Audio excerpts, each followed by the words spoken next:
So, welcome to this episode of the Entrepreneur's Rumble, which is a program to introduce new people, new entrepreneurs with new ideas.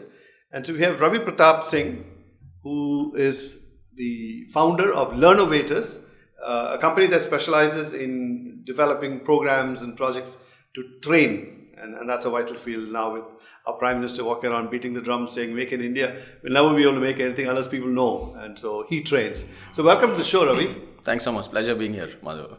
Thank you. And let's hear it from you. What exactly is the, everybody got things like mission statement and all that life. What exactly is your company up to? So Learnnovators, we specialize in designing and developing e-learning solutions for the workplace. Which means we basically address the skill and learning gaps in the workforce of organizations and try and plug them. So it's specifically aimed at a organization or general skills.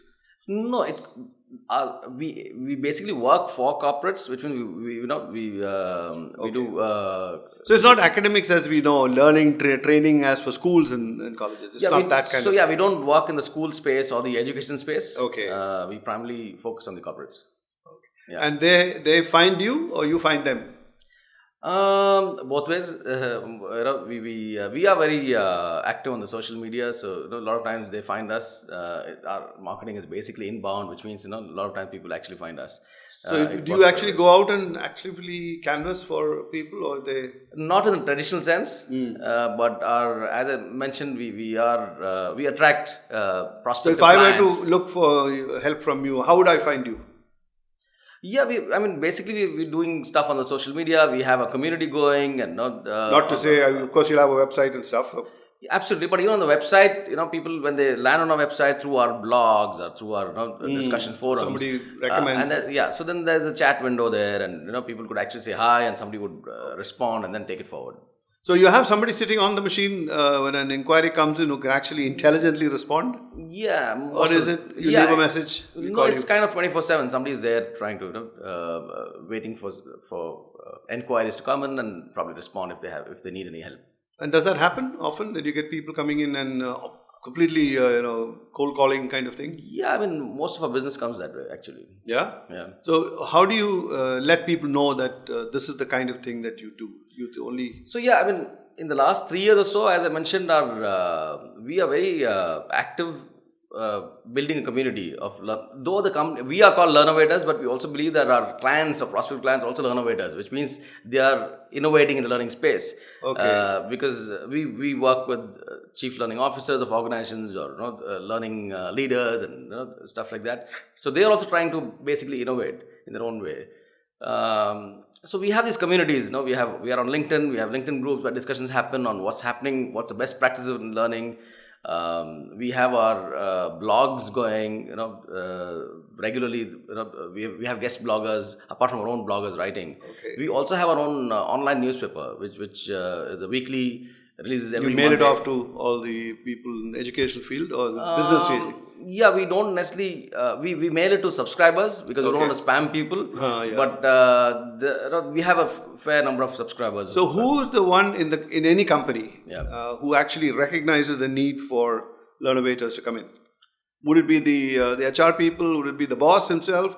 Where would be the need? So typically, in the last few years, HR is not necessarily the department which handles training. Okay. In a lot of organizations now, training or learning is now a different department. So it's been hived off into a separate section? Yeah, in a lot of places, in a lot of the organizations. But if not, then HR are the guys who contact us, or it's a learning division, L&D division as it's called now, learning and development. Okay. And then people from that division reach out to us. So these L&D people, are they themselves trainers?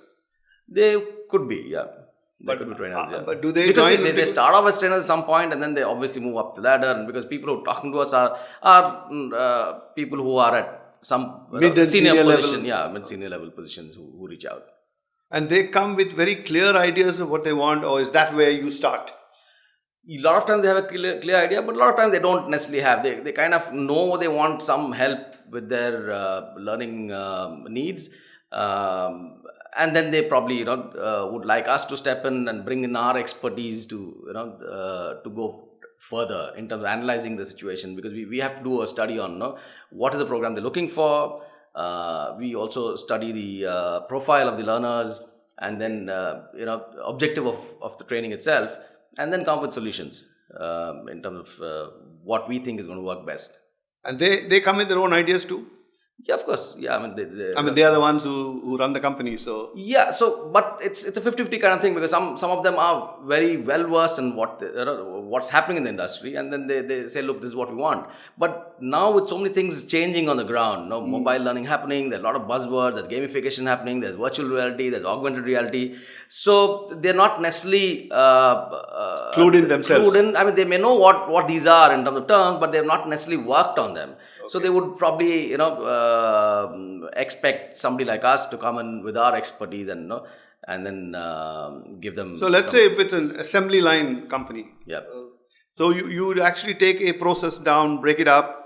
How do you go about it? Let's say there's a company making a product and actually assembling something. Yeah. How would you get involved in that? Yeah. So for example, if there's a process training, like where so this would be called process training. Yeah. I mean, if it's going to be on how to do a particular process, then what we would do is we would typically first of course analyze what's happening there, and then understand maybe through a subject matter expert, because see, our expertise lies in designing effective learning or innovative learning solutions. Okay. But the expertise in the domain typically comes from the client or their subject matter expert. Yes.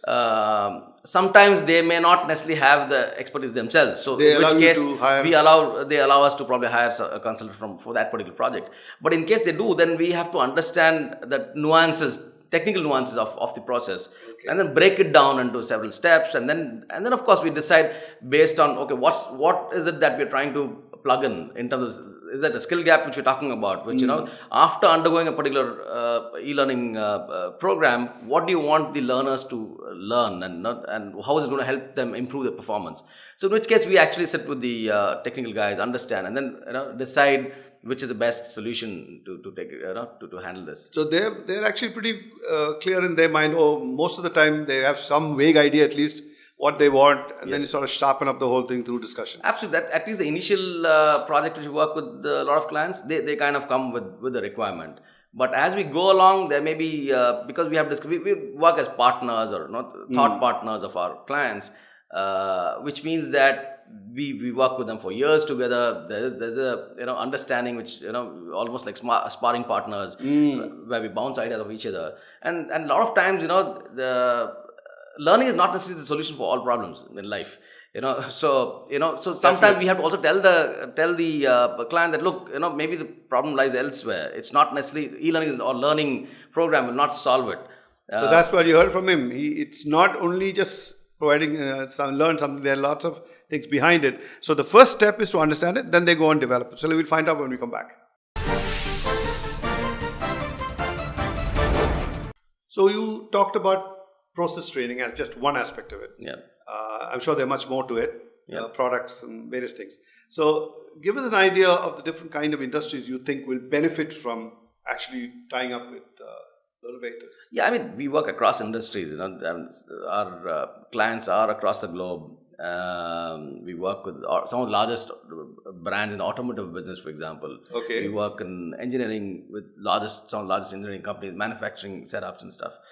So you're always in the training, learning how to do it field rather than actually doing technical know-how. It's not about that. That they tell you what they want to pass on to the user. Is that how it works? Yeah, in the sense, of course. I mean, we are going to, if there's a program we're developing, then obviously it's some technical training. There's technical training. It's just that So you don't provide the technical training. They'll tell you what you have to train, what you have to tell. Pass on. Yeah, we may use their expertise. Because obviously that's their expertise. I mean, I can't teach somebody who's been in automotive business for 100 years how to go about doing their job. But our expertise is in designing the learning solution, so we would understand the expertise from them. Like, would you analyze a flow of a particular conveyor belt, for example, where the various processes are happening, and provide suggestions as to what needs to go where, or you stay out of that, you just tell people how to do it? Yeah, so typically it is about how you have to handle a particular machine, for example. If it's a lathe machine. Yeah, Now yeah. we are Now not getting going to specifics. Okay, let's yeah. say a lathe. Yeah, so obviously, we expect the client to know what the lathe machine is supposed to do. Yes. But where we come in is, on how to let up somebody who's handling the lathe machine, how to train that person. Yes. Using the most suitable. And knowing that solution. this will be viewed by almost anybody with all kinds of education levels. So you're not looking at some hotshot engineer to be watching. Yeah, so that's why I said in the beginning, we have to study who the needs. profile of the learner as well. Because if Okay. you're making something for somebody who's a school dropout, obviously that it has to be Simplified and custom brought built down. to that particular learner. Okay. But this can't necessarily be used by somebody who's So it's not who's freely an- interchangeable, these things that you do. It will apply only to one industry, one company, one product. There are generic stuff as well, but by and large, if it's a product, like I said, CNC machine, for example, there are a lot of guys out there selling CNC machines, manufacturing CNC machines. The basics may be the same, but there may be certain nuances which are very particular to a brand. Yes. It's those nuances that you will be emphasizing in your training programs? As well, yeah. Is Those that as the well. main- Those that's as the well. main- Okay. So how often do people come with problems in engineering as opposed to problems in some other field? I really don't know what are the other areas. No, as I said, engineering is one industry we work in, but we work in healthcare, we work in. So what would healthcare entail? What would you be able to do? Let's say a brand new corporate hospital coming up. How would you be able to help them? So typically, we've done something here as well in terms of it was a series on how you can take care of yourself. It's something where even the layman, if he has a heartburn, for example, what are the things he needs to take care of to avoid the heartburn, or how one needs to treat them. I'm just giving an example. So it could be anything. It could be for their end customers. It could be for medical practitioners. What about all these little machines that people sell, whether to check your blood pressure or this, that, and the other? They come with a lot of little instructions on it. Absolutely. So even Are those also kind of things definitely it developed could by you? be for an X-ray machine, how you operate an X-ray machine, for example. I'm just giving you this Okay. thing. So it could be that. It could be how to figure out the readings of a particular medical How to unit. interpret the readings into what? Yes. So all that you will get information from them and then put it in a form that they can understand. Yeah, and today it need not be on the desktop or laptop. You have mobile learning where there are nuggets of learning which can be used on the phone, maybe 8 to 10 minute modules, which makes things easier as well. So all these For some are used on mobiles too? Yeah, so again, I'm going back to the learner. Depends on the profile of the learner. If that's something which the organization feels that, look, my learners carry mobile phone and they can learn on the move. They can learn on the move, then it's fine. Otherwise, a lot of organizations don't want their proprietary information to be available. That's also on the mobile phones of all their employees, maybe 50,000 employees across the globe. But if I were to ask you randomly, like somebody goes through a course with you, do you sort of guarantee a certain uptick in their performance capabilities, or you say, no, you'll see it? No, obviously we don't guarantee, but there is a way where we evaluate. How do you evaluate that? So there are assessment processes happen, and there are tools for all that. Absolutely, yeah. There are experts who work on that. One is in terms of analyzing the requirement, designing, development, and all that. The end of it is evaluation, and also in terms of figuring out if it's really working, if what we set out to achieve in the beginning has been achieved. Yeah. So it's a constant process. It's not like you start and then you come to the end of what you decide and then you'll do a check. You do mid-course corrections as you're working with the client. Yeah, as well. But before we launch, also there's something called UAT, which is user acceptance test. Which means there would be a small group of the control people who would figure out to see if what you're trying it out on them. They're the guinea pigs in the organization. Yeah, you probably, if you can call them that. But the fact is, we want to see if what we set out to do, we've actually achieved or not. In Tamil Nadu, for example, can you offhand name a few clients who are working with you, or are they all international clients so we wouldn't know about them? No, 90% of our clients are international clients. They don't necessarily are in Chennai. Okay. But here we do work with some large names. Saint-Gobain, we've been working for a long time now. So what would typically Saint-Gobain would be looking for in a skill improvement?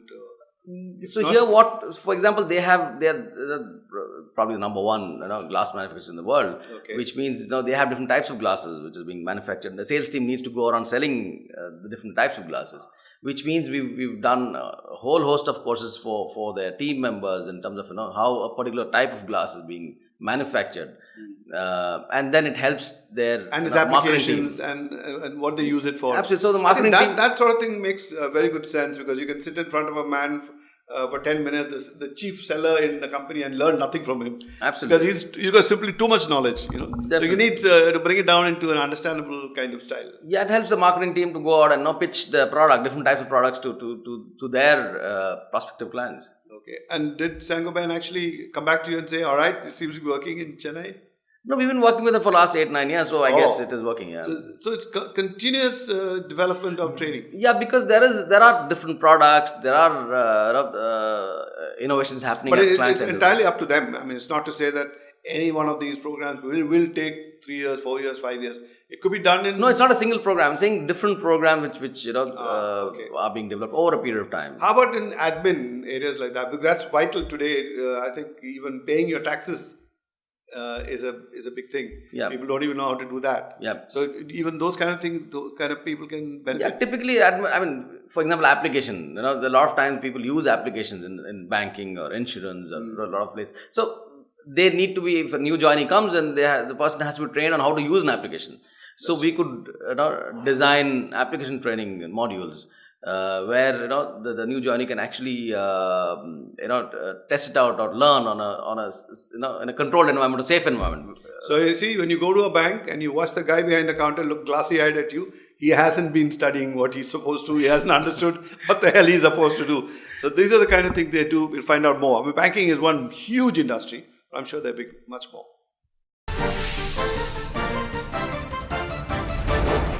So, in the old days, all instructions were on manuals, handheld, papers, flipping, plastic coated, this, that, the other.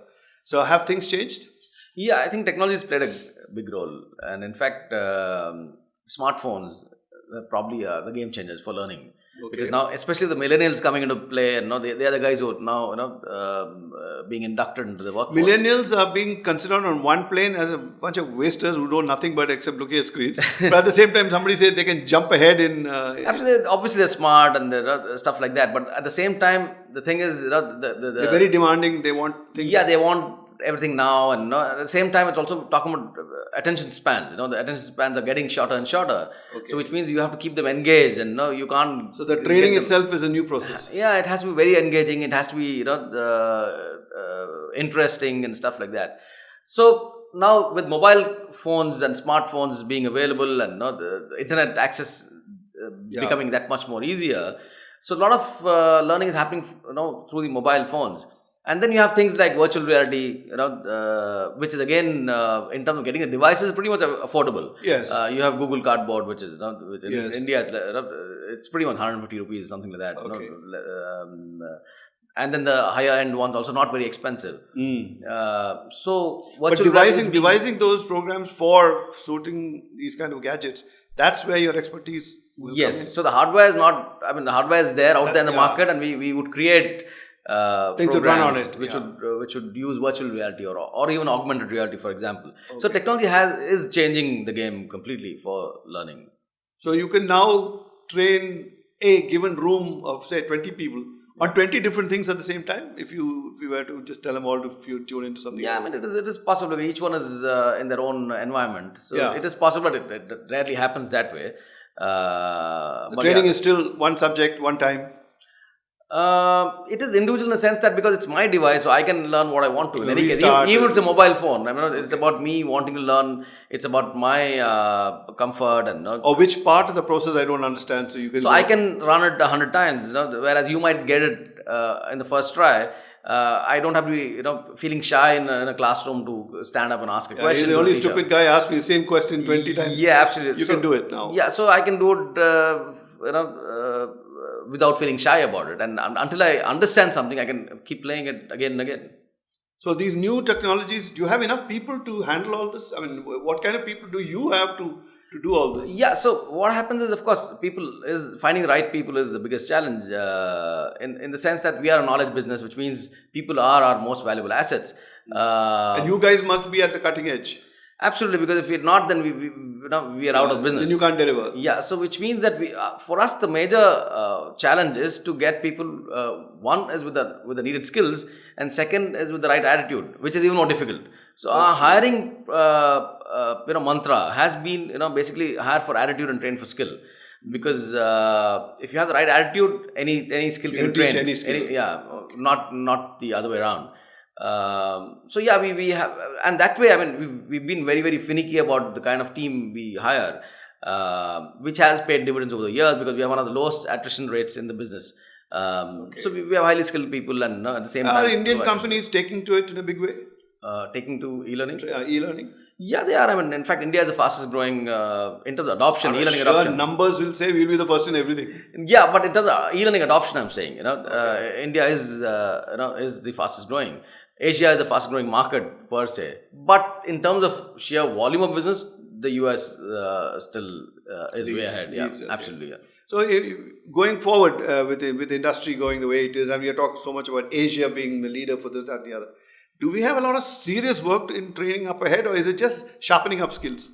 No, it's serious work. I mean, even if you take India for that basic matter, skills also not there. Yeah, because vocational training is big business in India. In the sense, like you talked about Prime Minister, going for Skill India and all that. About Skill India, because that's vocational training. It's about getting jobs for people. How about simple things like how to change a valve in the pipeline? Do you guys prepare things like that? Yeah, it could be anything. Like I said, it could be a 3-minute learning module. So will that be the future? Small bursts of knowledge rather than a whole big course? Yes, depending on the kind of industry. If it's the traditional kind of industry, manufacturing and stuff like that, you will probably still have the larger courses. Yeah. But more and more people are looking at performance support and a moment of need learning, which means I don't have to go through the entire thing. I learn when I want to. I think that's very critical. It's just what you need at the moment of need. Yeah, and I don't have to learn about the entire machine. If I just need to know about the valve, I know about the valve. That's about it. I don't have to sit through the entire learning, basically. So everybody can use this. I mean, when I'm saying everybody, I mean like in a manufacturer of a vehicle, like a motorcycle. Yeah. There are people making the carburetors, making the plugs, this, that, and the other. Each one of them can take your expertise. Each one of them, plus also, I mean, recently Hyundai has launched their own manual, for example, for their clients. So somebody buys the machine, the car. They have a manual which is completely, virtually. It's a virtual manual which you have it on your mobile garage. phone. So if you just have to, it tells you exactly what to do. If you're running out of, engine oil, for example, it'll tell you exactly what needs to be done, or your dashboard. It'll tell you what. Maybe have some kind of diagnostic on it, which you can. Diagnostic as well, and also as a manual. When I buy a new car, I need to know what happens where.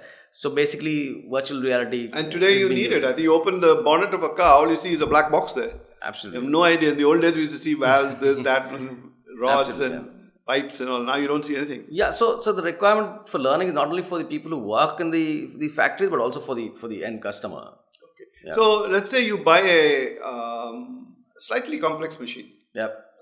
Can't say what, but.